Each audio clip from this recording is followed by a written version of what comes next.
Welcome back to the channel everybody. This is Sudhindra again, and in this video I'm going to give you 5 reasons not to buy OnePlus Nord. Spoiler alert, there are more reasons to buy than not to buy. However, in this video I'll be giving you OnePlus Nord's biggest issue which might be a deal breaker for you. So watch the video till the end.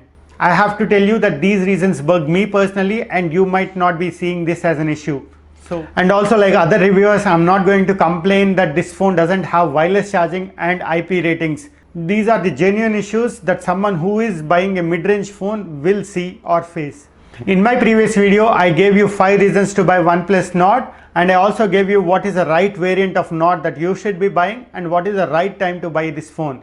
If you have not watched those videos yet, I'll be leaving the links in the description below. Go ahead and watch them after watching this video. If any of these reasons are relevant for you, do keep an eye on the channel because tomorrow I'll be giving you the best alternatives for this phone.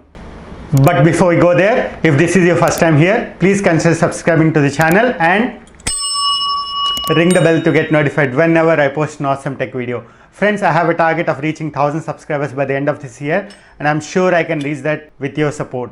So shower your love with the subscriptions and make sure you share the video with fellow tech enthusiasts. You can follow me on other social media, Twitter, Facebook and Instagram, and I've created a Telegram channel where you can follow me and you can post your questions directly there in the group, and I will be answering them immediately. The channel name should be coming on the screen any moment now. Please make a note and make sure you join that group.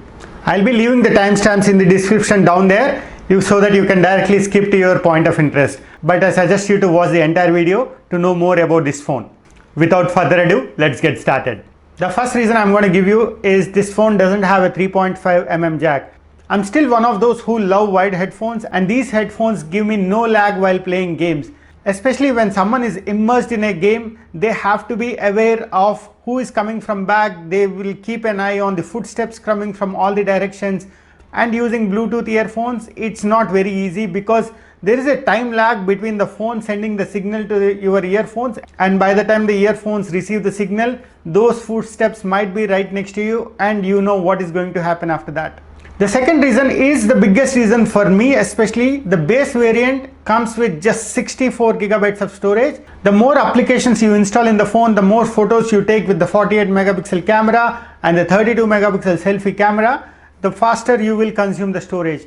For me at least, the phone I am using came with 64 gigs of storage and I have consumed it in less than 2 months. After that, every week I have to connect my phone to the laptop and keep clearing the storage. It has become a hassle and a headache for me.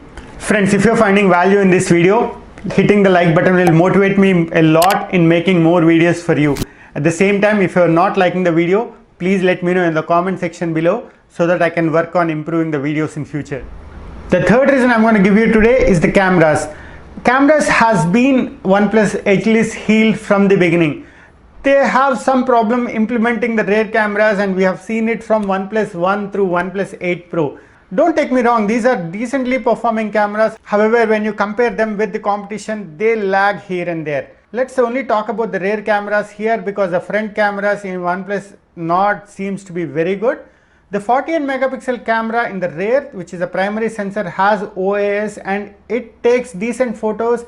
There is good amount of details and the colors are punchy. But OnePlus colors are generally punchy and they are far from the realistic colors. The photos that are coming out of 8 megapixel ultra wide sensor, which has a 105 degrees field of view, are coming in very soft and lacking details. The 5 megapixel depth sensor is a decent performer, don't expect wonders out of it, and the 2 megapixel macro camera is one of the worst that you can see in the markets. In fact, any phone that comes with a 2 megapixel macro sensor is just for the sake of numbers. I don't mind if OnePlus removes this 5 megapixel depth sensor and the 2 megapixel macro and invest that money in a better wide angle sensor. Do watch my video on best alternatives for OnePlus Nord that is coming tomorrow, where I'll be telling you few of the best camera phones that are coming in mid-range. The biggest showstopper for me is definitely its plastic frame. Don't take me wrong, there are a lot of phones with plastic frames and they are extremely durable. Examples are most of the Nokia's feature phones, and even Poco F1 has plastic frame and it has survived durability tests performed by none other than Zach from Jerry Rig. I'll be leaving Jerry Rig Everything's URL in the description. Do check out his channel and subscribe to his channel. When he tested OnePlus Nord's durability, the phone snapped near the volume button, showing its pure structural strength, and the screen went blank immediately. Now, one might say this is unrealistic test and no one puts so much stress on their phone. But believe me or not, you do put phone in this kind of stress.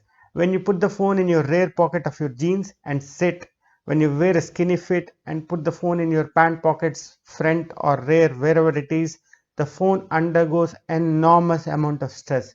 This is the biggest issue with this phone.